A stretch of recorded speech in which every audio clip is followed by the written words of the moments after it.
Hello everyone and welcome back to the channel. Today I'm dipping into the world of iPadOS synths and looking at another implementation of the sounds of the Yamaha DX7 synth. If you don't know the history, the DX7 is a legendary digital synthesizer that was first released in 1983 by Yamaha. It's played a pivotal role in shaping the sound of popular music during the 1980s and beyond, even to this day. On the iPad, there are several synth apps where you can delve into the world of the DX7, either by accessing the many hundreds or even thousands of patches freely available on the internet, or by rolling up your own sound design sleeves in order to program the 6 operators from scratch. Back in April 2021, I created a video about DX7, which was one of the more famous DX7 software synths on the desktop, which had recently been ported to iPadOS. And whilst the port was true to both the DX7 and the desktop version, for me it wasn't the easiest app to navigate around, with a trademark, very bright colour scheme coupled with a screen layout which wasn't really optimised for the iPad at the time, which really resulted in something that was quite hard to use, and there's occasional bugs where you could find yourself within one screen on the iPad, but because you couldn't get hold of the buttons to get out of it, you were genuinely stuck. The UI issues at the time really put me off using DX7, although just looking back for the purpose of this video, it appears to have been rebuilt since and seems to work a lot better on my 11-inch iPad screen than it ever used to. So about today's video, we're going to look at another DX7 synthesizer clone app, and this one is called Dixie. It's a little bit more expensive than DX7, coming in at £8.99.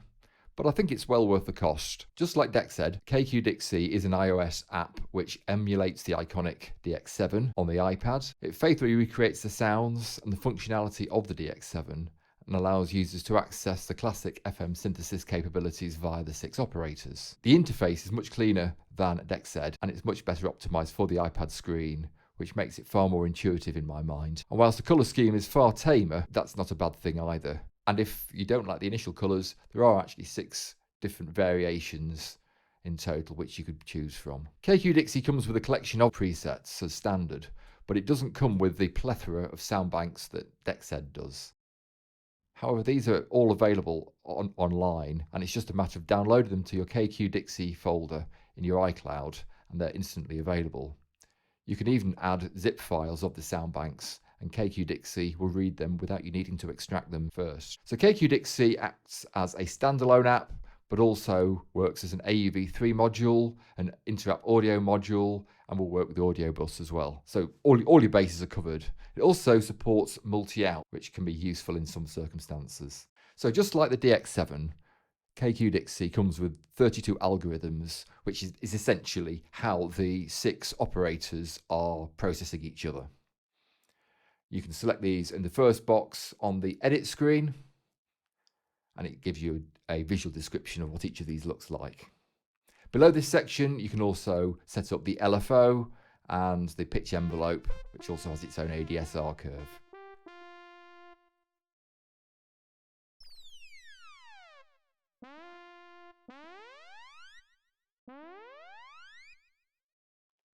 So if you move to the right of these sections, you'll see the 6 operators, and they're basically identical.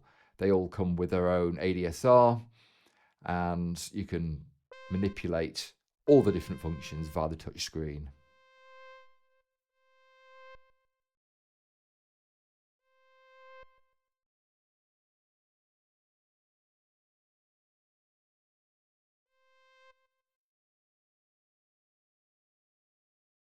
If we move on to the parameters page, we can see that Dixie has synth-wide controls over the filter, the delay, the tuning, the pan and the volume, and these are all accessed on here. You can also switch Dixie between a polysynth and monosynth mode, and also fiddle around with the portamento option.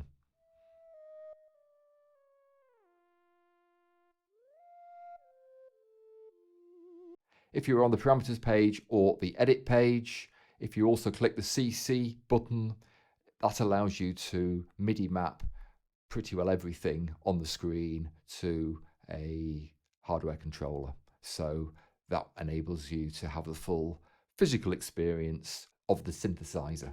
So that's really talking about programming the synth from scratch.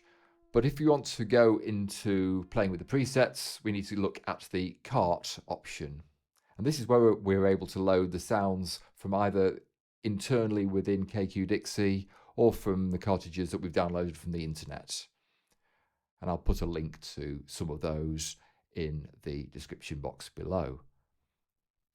Whenever you load a new set of 32 sounds, they go into the staging bank, but you can then copy them into one of the three instrument banks A, B and C by pressing copy bank.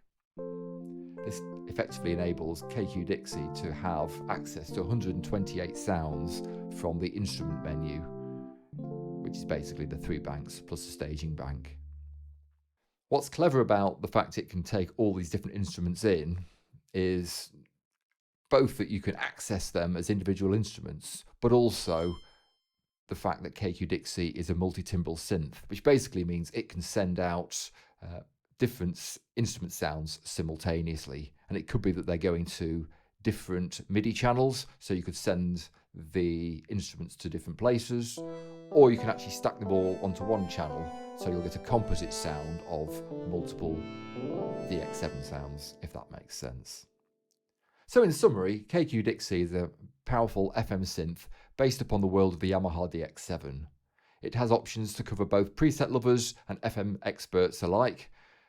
If you wish to have a look at the app, there's a link in the description below. This is a description link heavy video today, but it's there if you want to have a play around with it.